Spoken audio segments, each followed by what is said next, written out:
Querido Jesus, lerei agora as páginas da Tua vida, que elas me levem a te amar cada vez mais e que Tuas palavras firam o meu coração e me levem a mudar de vida. O Evangelho de hoje é o Evangelho de São Marcos, capítulo 8, versículos 14 a 21.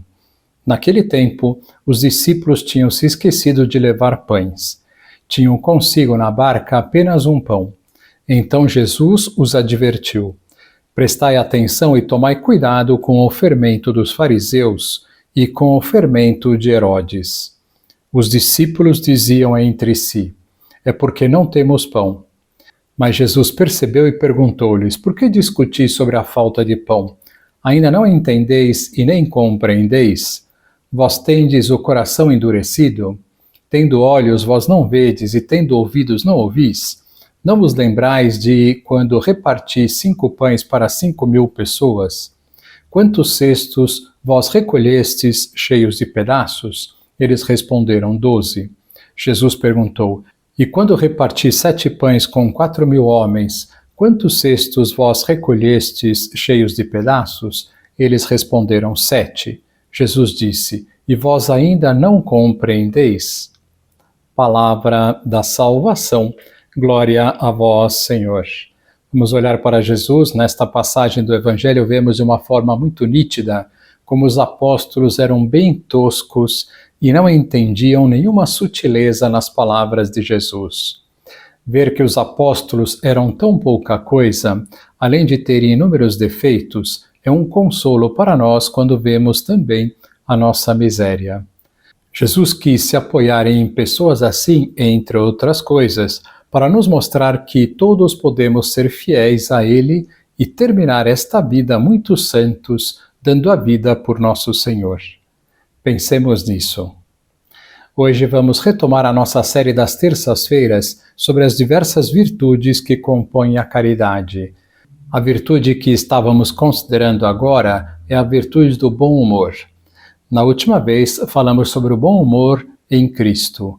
Hoje vamos falar do bom humor na família. Estamos nos apoiando num livro chamado O Bom Humor, de Hugo de Azevedo.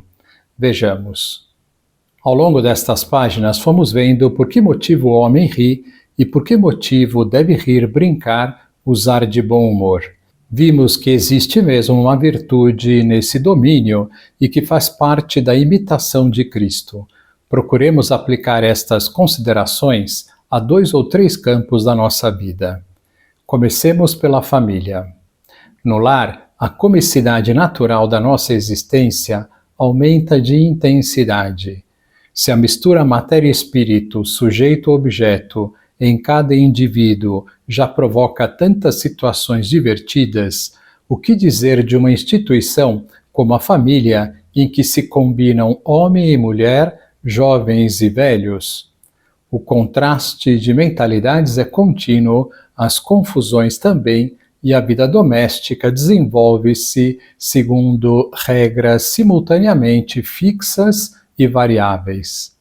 À primeira vista, não devia funcionar, mas funciona porque é um jogo de amor, e de tal modo que a família se torna o âmbito por excelência da felicidade humana, apesar dos seus intermináveis problemas. Sem bom humor, o lar é um inferno, com ele um pedacinho do céu. Isto é mais fácil quando há crianças com saúde. Vem-me à cabeça o poema de um avô. Pus-me a contar pelos dedos quantos já são os meus netos, mas não consegui sabê-lo, porque nunca estão quietos. Numa família, porém, não há só crianças encantadoras, e então é que se requer a virtude da alegria. Se ao entrar em casa cansado, a esposa ou o marido é recebido pelo seu filho, que anda furioso, batendo portas, e por sua filha, que está chorando sem parar, há várias formas de reagir. Pois bem, seja qual for a reação, a esposa ou marido devem ter sempre em conta é que o quadrado da hipotenusa é igual à soma dos quadrados dos catetos. Não tem nada a ver uma coisa com a outra, mas talvez nos ajude a recordar que esta vida é um teorema rigoroso que só se verifica perfeitamente no outro mundo. Aqui na Terra, nesta vida mortal, tanto as hipotenusas como os catetos estão bastante amassados e os quadrados acabam saindo em forma de jaca, de mau feitio e pior soma. É evidente que aqui não nos entendemos. Cada pessoa em cada momento é uma surpresa.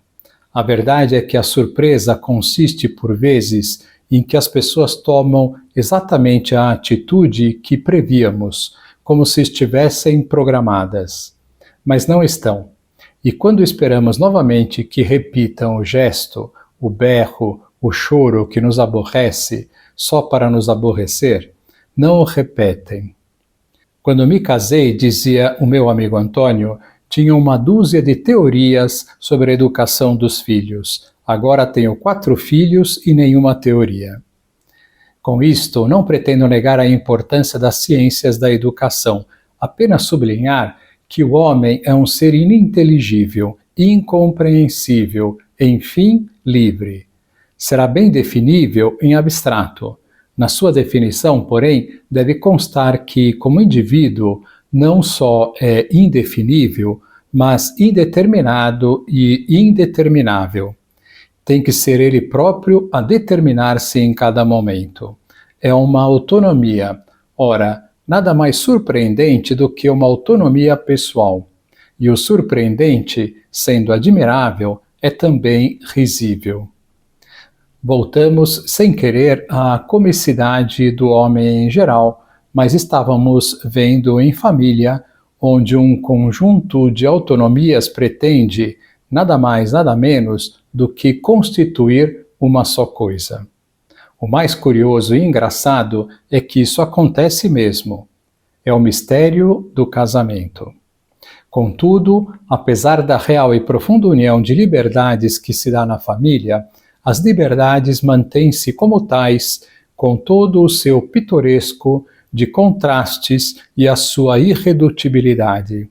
Quem pretendesse controlá-las de modo a fazer delas uma uniformidade programada, enganar-se-ia rotundamente. Só com bom humor se conseguem aceitar as diferenças pessoais.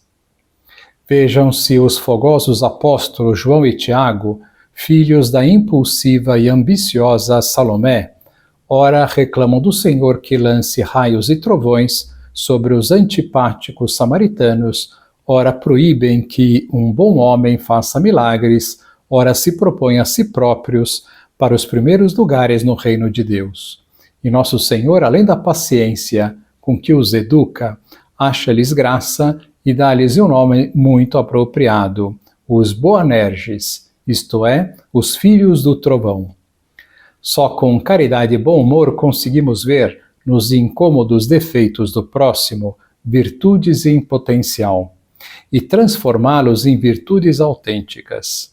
Aqueles 2 ambiciosos mais tarde haviam realmente de alcançar primeiros postos. João, o primeiro no amor e na sabedoria. Tiago, o primeiro a dar a vida pelo Mestre.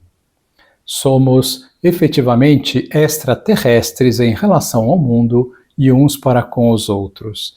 Embora unidos pela natureza, pelo amor de Deus e pelo destino comum, cada um de nós pertence a uma galáxia diferente, ao seu mundo, e assim havemos de respeitar-nos e dialogar.